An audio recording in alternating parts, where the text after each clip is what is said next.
पिता की प्रताड़ना से तंग आकर पुत्र ने पिता को उतारा मौत के घाट। 1 वर्ष बाद अंधे कत्ल का खुलासा कर आरोपी को किया गिरफ्तार। और अब समाचार विस्तार से। जिला पुलिस अधीक्षक विनोद कुमार मीना ने पुलिस कंट्रोल रूम पर आयोजित पत्रकार वार्ता में बताया कि 1 वर्ष पूर्व दिनांक 21 सितंबर 2024 को ग्राम चौकीदार अरनिया गुर्जर द्वारा दूरभाष पर सूचना दी गई कि समृत पिता कारूलाल बलाई उम्र 45 साल निवासी अरनिया गुर्जर मृत अवस्था में अरनिया गुर्जर पुराना गांव अदमना खला में पड़ा है। प्राप्त सूचना पर थाना अफजलपुर पे मर्ग कायम कर जांच में लिया गया। मृतक समृत के गले पर लिगेचर मार्क पाए जाने से प्रारंभिक जांच में अज्ञात आरोपी के विरुद्ध थाना अफजलपुर पर अपराध कायम कर अनुसंधान में लिया गया। विवेचना के दौरान घटनास्थल से महत्वपूर्ण साक्ष्य व इलेक्ट्रॉनिक साक्ष्य एकत्रित किए गए तथा 50 से अधिक संदेहियों से पूछताछ की गई।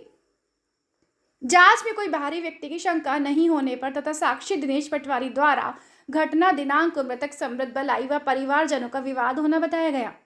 जांच में मिले तथ्यों के आधार पर महत्वपूर्ण जानकारी जुटाकर यह ज्ञात हुआ कि मृतक की हत्या में मृतक के परिजन पर ही संदेह है। संदेह के आधार पर मृतक के पुत्र गोपाल बलाई से गहनता से पूछताछ की गई, जिसे पूछताछ पर प्रारंभ में गुमराह करता रहा और प्राप्त साक्ष्य के आधार पर कठोरता से पूछताछ करते उसे द्वारा बताया गया कि उसके पिता मृतक समृत बलाई शराब पीने का आदी होकर रोजाना घर पर लड़ाई झगड़ा करता रहता था तथा कृषि से प्राप्त होने वाली आय को भी शराब पीने के लिए खर्च कर देता था।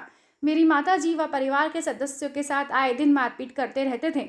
घटना दिनांक को जब मृतक के द्वारा काफी शराब पीकर मां के साथ मारपीट कर प्रताड़ित किया था, तब पुनः शराब पीने के लिए अरनिया गुर्जर के अदमना खला में जाकर बैठ गया, जिस पर आरोपी गोपाल द्वारा मृतक पिता समृत को रोज रोज की प्रताड़ना से तंग आकर पिता को समझाने गया।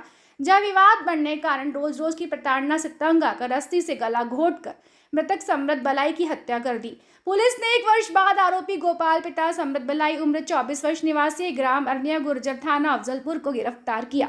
जनसारंगी न्यूज के लक्ष्मण जटिया की रिपोर्ट। अफजलपुर जी, अब जैसे कि आपको पता है कि पिछले साल अफजलपुर में एक घटनाक्रम घटित हुआ था, जिसके अंदर समृत बलई करके एक व्यक्ति था जिसकी बॉडी मृत अवस्था में पाई गई थी गांव के बाहर। हमारे द्वारा इस पूरे ही प्रकरण के अंदर हर एंगल पे विवेचना की जा रही थी। सभी एंगल पे विवेचना करने के पश्चात जो आखिरी परिवारजनों का एंगल जो बचा था, तो उसमें हमारे द्वारा टेक्निकल आधार काफ़ी इसमें जुटाए जा चुके थे। उन टेक्निकल आधारों पर हमारे द्वारा परिवारजनों से पूछताछ की गई और उनके द्वारा इस पूरे ही प्रकरण के अंदर उनके जो बड़ा पुत्र है गोपाल बलई, उसके द्वारा इस पूरे ही प्रकरण में हत्या करना कबूला। उसका जो कहना था कि उसके पिताजी शराब पीने के आदी थे और आए दिन अपनी माता से लड़ाई झगड़ा किया करते थे और साथ ही साथ जो घर में पैसा भी नहीं दिया करते थे, जो घर की ज़रूरतें पूरी नहीं हो पा रही थी, तो उसको समझाने के हिसाब से वह गया था अपने पिताजी से, किंतु वह पिताजी वहाँ पे शराब का सेवन कर रहे थे और उनके बीच में जुमा झटकी हुई, जिसमें बाइक में रखी रस्सी से उसने उनका गला घोंट के उनकी मृत्यु कारित की, जिसमें हमने उनको राउंड अप कर लिया है।